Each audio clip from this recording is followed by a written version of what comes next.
সমুদ্রের পানি আগুনে পরিণত হবে, পাহাড়গুলো তুলোর মতো উঠতে থাকবে, আসমান ফেটে চৌচির হয়ে যাবে, তারকারাজি খসে পড়বে, পৃথিবী নামক এই গ্রহটি চূর্ণ বিচূর্ণ হয়ে যাবে এবং কেউ অবশিষ্ট থাকবে না, সবাই মারা যাবে।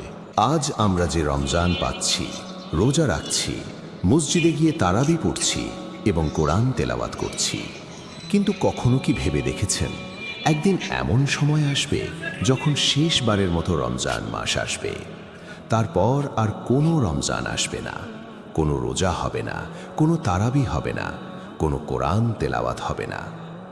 আজকের এই ভিডিওতে আমরা জানব কোরআন ও সহি হাদিসের আলোকে কিয়ামতের আগে পৃথিবীর শেষ রমজান কেমন হবে, কি ঘটবে সেই সময়, মানুষের অবস্থা কেমন হবে আর আমাদের কি করা উচিত।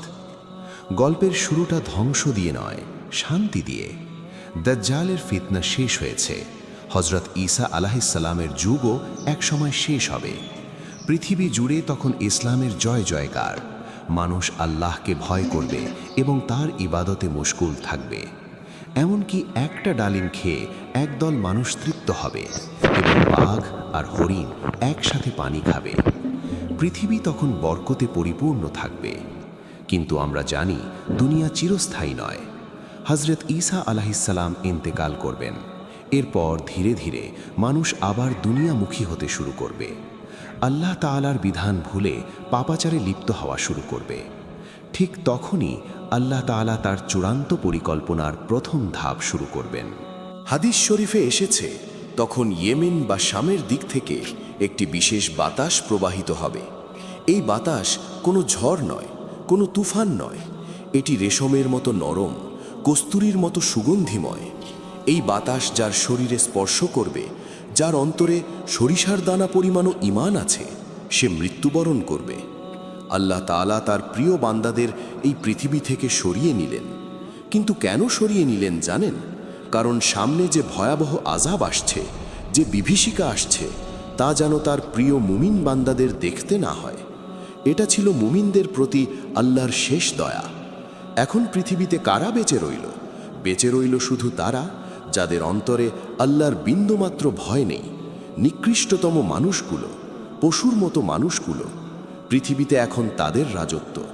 পৃথিবীতে এখন আর কোনো মুমিন নেই, কিন্তু তবুও মানুষের ঘরে ঘরে কোরআন শরীফ আছে। মসজিদে বিশাল সব কারুকাজ করা কোরআন রাখা আছে। লাইব্রেরিতে লক্ষ লক্ষ কপি তাফসির গ্রন্থ আছে।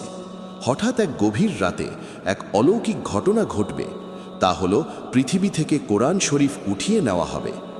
আব্দুল্লাহ ইবনে মাসুদ রাদিয়াল্লাহু আনহু বলেন, কোরআন শরীফ উঠিয়ে নেওয়ার পর মানুষের মুখে শুধু থাকবে লা ইলাহা ইল্লাল্লাহ।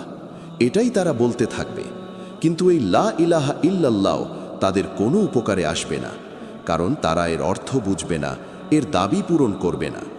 যখন কোরআন উঠিয়ে নেওয়া হবে, তখন রোজার বিধানও চলে যাবে, কারণ রোজার বিধান কোরআনে আছে।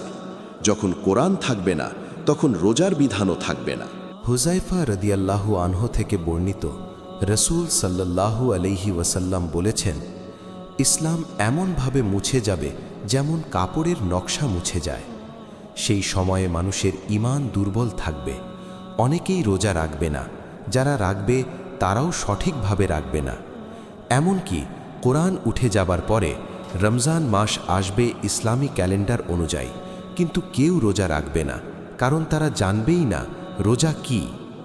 এমনকি মানুষের উপর এমন সময় আসবে যখন কেউ কবরের পাশ দিয়ে যাবে এবং বলবে, হায়, আমি যদি এর জায়গায় হতাম তাহলেই ভালো হতো। কারণ সেই সময়ের ফিতনা এত বেশি হবে যে মানুষ মরে যাওয়াকে জীবিত থাকার চেয়ে ভালো মনে করবে। আল্লাহর নাম নেওয়ার মতো কোনো কিতাব, কোনো মানুষ আর এই ধরাধামে রইল না। পৃথিবী এখন সম্পূর্ণ অন্ধকার, জাহিলিয়াতের চূড়ান্ত পর্যায়। ধীরে ধীরে সেই সময়ের দিকে এগিয়ে যাচ্ছি আমরা। ভাবুন তো, ইসলামী ক্যালেন্ডার বা চান্দ্র মাস অনুযায়ী আকাশে চাঁদ উঠল। এটি রমজানের চাঁদ। 1400 বছর ধরে এই চাঁদ দেখলে মুমিনদের হৃদয়ে খুশির জোয়ার বয়ে যেত। কিন্তু আজ পৃথিবীর কেউ আকাশের দিকে তাকালো না, কেউ বলল না মোবারক হো মাহে রমজান, কারণ মানুষ ভুলেই গেছে রমজান কি জিনিস। সেই রমজানের দিনগুলো কেমন হবে? সাহারিবিহীন ভোর, পূব আকাশে সূর্য উঠল, কিন্তু কেউ শেষ রাতে উঠল না, সাহারি খেল না। সবাই গভীর ঘুমে মগ্ন অথবা পাপাচারে লিপ্ত। আজানবিহীন জোহর আসর, দুপুর গড়িয়ে বিকেল হলো, মিনারের মাইকগুলো অকেজো হয়ে পড়ে আছে, কোনো হাই আলা সালা ধ্বনি নেই। ইফতারবিহীন সন্ধ্যা, সারাদিন মানুষ খেলো, পান করলো, অশ্লীলতায় মত্ত থাকলো। সূর্যাস্ত গেল, কিন্তু কেউ ইফতার নিয়ে বসল না। খেজুর আর পানির তৃষ্ণা কারোর নেই। তারাবিবিহীন রাত, মসজিদগুলো ভুতুড়ে বাড়ির মতো দাঁড়িয়ে আছে, সেখানে আলো জ্বলছে না, কাতার দিয়ে কেউ দাঁড়াচ্ছে না, কোরআনের তিলাওয়াত নেই। নবী মুহাম্মদ সাল্লাল্লাহু আলাইহি ওয়াসাল্লাম বলেছেন, কিয়ামতের আগে যে রমজান আসবে, তখন লোকেরা রমজানে একটি বিকট আওয়াজ শুনতে পাবে। এ আওয়াজ এতটাই রহস্যময় ও ভয়ঙ্কর হবে যে মানুষ ও অন্যান্য প্রাণীরা ভয় পেয়ে যাবে এবং সবাই সেই আওয়াজের উৎস খোঁজার চেষ্টা করবে, কিন্তু তারা সেই আওয়াজের উৎস খুঁজে পাবে না। সেই রমজানের পর থেকে মানুষ তাদের ঘরের মধ্যে 1 বছরের খাবার জমা করা শুরু করবে, কারণ সেই আওয়াজের পর জমিনে ফসল হবে না এবং মানুষ অনাহারে থাকবে, ব্যাপক দুর্ভিক্ষ দেখা দেবে। হাদিসে এসেছে, সেই সময়ের কিছু বৃদ্ধ লোক বেঁচে থাকবে, তারা বলবে, আমরা আমাদের বাপদাদাদের বলতে শুনেছি লা ইলাহা ইল্লাল্লাহ, তাই আমরা শুধু অভ্যাসবশত এই শব্দটা বলি, কিন্তু আমরা জানি না নামাজ কি, রোজা কি, জাকাত কি। এটাই পৃথিবীর শেষ রমজান, এক উপবাসহীন, ইবাদতহীন, রহমতহীন রমজান। আল্লাহ তাআলা তার রহমতের চাদর পৃথিবী থেকে গুটিয়ে নিয়েছেন। পৃথিবী এখন প্রস্তুত হচ্ছে মহাপ্রলয়ের জন্য। রমজান চলে গেল, কিন্তু পাপ থামল না। মানুষ তখন পশুর মতো হয়ে গেছে। হাদিসে এসেছে, তারা রাস্তার মাঝখানে গাধার মতো প্রকাশ্যে ব্যভিচার করবে। লজ্জা শরম বলতে কিছু থাকবে না। ঠিক ওই মুহূর্তে ঘটবে এক হৃদয় বিদারক ঘটনা।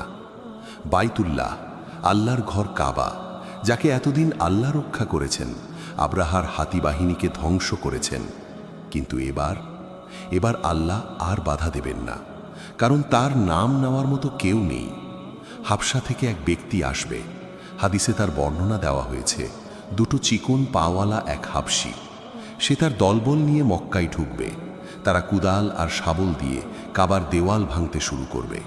তারা কাবার গিলাপ ছিঁড়ে ফেলবে, পাথরগুলো একে একে খুলে ফেলবে, কাবার ধন সম্পদ লুট করবে, কিন্তু তাদের বাধা দেওয়ার মতো কেউ থাকবে না। আকাশ থেকে কোনো আবাবিল পাখি আসবে না, কারণ কাবার মালিক আল্লাহ নিজেই সিদ্ধান্ত নিয়েছেন, এই পৃথিবী তিনি আর রাখবেন না। পাপ যখন কানায় কানায় পূর্ণ, তখন প্রকৃতি তার নিয়ম ভাঙতে শুরু করল। একদিন সূর্য ডুবল। নিয়ম অনুযায়ী পরদিন সকালে সূর্য ওঠার কথা। মানুষ ঘুম থেকে উঠল, অফিসের জন্য, কাজের জন্য তৈরি হলো, কিন্তু জানালা দিয়ে বাইরে তাকিয়ে দেখল এখনো ঘুটঘুটে অন্ধকার। ঘড়ির কাঁটা সকাল 8টা, 9টা, 10টা পার হয়ে গেল, কিন্তু ভোরের আলো ফুটছে না। মানুষ ভাবল হয়তো সূর্যগ্রহণ, কিন্তু না, ঘণ্টা গড়িয়ে দুপুর হলো, বিকাল হলো, অন্ধকার কাটে না। কিছু বর্ণনায় এসেছে একটানা 3 থেকে 4 দিন, মতান্তরে 3 রাত পৃথিবী অন্ধকারে ডুবে থাকবে। চারদিকে পশু পাখির আর্তনাদ, বাচ্চারা ভয়ে চিৎকার করছে, বড়রা পাগলের মতো ছুটোছুটি করছে। সূর্য কোথায়? সূর্য কি মরে গেছে? আর কি দিন হবে না? পুরো পৃথিবী এক ভয়ঙ্কর আতঙ্কে জমে যাবে। দীর্ঘ সেই রাতের পর হঠাৎ দিগন্ত আলোকিত হয়ে উঠবে। মানুষ খুশিতে চিৎকার করে বলতে থাকবে, সূর্য উঠেছে, সূর্য উঠেছে। সবাই দৌড়ে ছাদে এবং রাস্তায় বেরিয়ে আসবে, কিন্তু তাদের মুখের হাসি মুহূর্তেই ভয়ের চিৎকারে রূপ নিবে, কারণ সূর্য পূর্ব দিক থেকে ওঠে নাই, সূর্য উঠেছে পশ্চিম আকাশ থেকে। পশ্চিম আকাশে সূর্য দেখে মানুষ বুঝতে পারবে সব শেষ। এটি সেই মহাপ্রলয়ের দিন। কোটি কোটি মানুষ মাটিতে লুটিয়ে পড়বে। তারা কাঁদতে থাকবে আর বলবে, হে আল্লাহ, আমাদের মাফ করে দাও, আমরা ভুল করেছি, আমরা ঈমান আনলাম। কিন্তু আফসোস, আসমান থেকে ততক্ষণে ফয়সালা হয়ে গেছে। পশ্চিম আকাশে সূর্য ওঠার সাথে সাথে তওবার দরজা লোহার কপাটের মতো চিরতরে বন্ধ করে দেওয়া হয়েছে। এখন আর কোনো কান্না, কোনো সিজদা, কোনো অনুশোচনা কবুল হবে না। পরীক্ষা শেষ, এখন শুধু রেজাল্টের পালা। সূর্য মধ্য আকাশে এসে আবার পশ্চিমে ডুবে যাবে। এরপর মক্কার সাফা পাহাড় বিকট শব্দে ফেটে যাবে। ধুলোর ঝড়ের ভেতর থেকে বেরিয়ে আসবে এক অদ্ভুত প্রাণী, দাব্বাতুল আর্দ। এই প্রাণীটি মানুষের ভাষায় কথা বলবে, বিদ্যুতের গতিতে পুরো পৃথিবী ভ্রমণ করবে, কাফেরদের নাকে এসে দাগ দিয়ে দেবে যাতে তাদের চেহারা কুৎসিত কালো হয়ে যায়। পৃথিবীর সব মানুষ চিহ্নিত হয়ে যাবে। এরপর আসবে শেষ আঘাত। ইয়েমেনের আদন নামক স্থানের আগ্নেয়গিরি বিস্ফোরিত হবে। মাটির নিচ থেকে দাউ দাউ করে বেরিয়ে আসবে এক ভয়াবহ আগুন। এই আগুন বাড়িঘর পোড়ানোর জন্য নয়, এই আগুন মানুষকে তাড়ানোর জন্য। মানুষ ভয়ে উত্তর দিকে বা শামের দিকে দৌড়াতে শুরু করবে। পিছনে বিশাল আগুনের কুণ্ডলী। মানুষ দৌড়ায়, আগুনও দৌড়ায়। এভাবে এই আগুন সারা পৃথিবীর মানুষকে তাড়িয়ে নিয়ে যাবে শাম দেশে, বর্তমান সিরিয়া ফিলিস্তিন অঞ্চল। এটাই সেই হাসরের ময়দান যেখানে মানুষের বিচার হবে। সারা পৃথিবীর মানুষ এখন এক জায়গায় জড়ো হয়েছে, ভীতি, আতঙ্ক আর হাহাকার চারদিকে। ঠিক তখনই আল্লাহর আদেশে ফেরেশতা ইসরাফিল আলাইহিস সালাম শিঙায় ফু দিবেন। সেই আওয়াজ প্রথমে ছিল হালকা, মানুষ কান পেতে শুনবে। ধীরে ধীরে আওয়াজ বাড়তে থাকবে। অতঃপর এমন বিকট শব্দ হবে যে মানুষের কানের পর্দা ফেটে যাবে। কলিজা ফেটে মানুষ মরতে শুরু করবে। পাহাড়গুলো তুলোর মতো উঠতে থাকবে। সমুদ্রের পানি আগুনে পরিণত হবে। আসমান ফেটে চৌচির হয়ে যাবে। তারকারাজি খসে পড়বে। পৃথিবী নামক এই গ্রহটি চূর্ণ বিচূর্ণ হয়ে যাবে। সবাই মারা যাবে, আর কেউ অবশিষ্ট থাকবে না। প্রিয় দর্শক, গল্পটি শুনতে হয়তো আমাদের ভয় লাগছে, শরীর শিউরে উঠছে, কিন্তু মনে রাখবেন এই ঘটনাগুলো ঘটবেই। কিন্তু প্রশ্ন হলো, আমরা কেন এই আলোচনা শুনলাম? শুধু ভয় পাওয়ার জন্য? না, আমরা শুনলাম সতর্ক হওয়ার জন্য। আজ এখনও আমাদের সামনে কোরআন আছে, অক্ষরগুলো এখনও মুছে যায়নি। এখনও রমজান মাস এলে আমরা রোজা রাখতে পারি, এখনও সেজদা করার সুযোগ আছে। কিন্তু আপনি কি গ্যারান্টি দিতে পারেন আগামী রমজান আপনি পাবেন? হয়তো আপনার জীবনের শেষ রমজান খুব কাছেই, হয়তো এই রমজানই আপনার শেষ সুযোগ। আসুন সেই দিন আসার আগেই আমরা পরিবর্তন হই। প্রতিদিন অন্তত 1 পৃষ্ঠা হলেও কোরআন পড়ুন, অর্থ বুঝুন। কিয়ামত দিবসে এই কোরআনই আপনার জন্য সুপারিশ করবে। নামাজকে বোঝা মনে করবেন না, এটি আল্লাহর সাথে আপনার যোগাযোগের মাধ্যম। কিয়ামত খুব কাছে, এখনও সময় আছে। আসুন আমরা তওবা করি এবং আল্লাহর পথে ফিরে আসি। আল্লাহ আমাদের সবাইকে ঈমানের সাথে মৃত্যু দান করুন এবং শেষ জামানার ভয়াবহ ফিতনা থেকে হেফাজত করুন।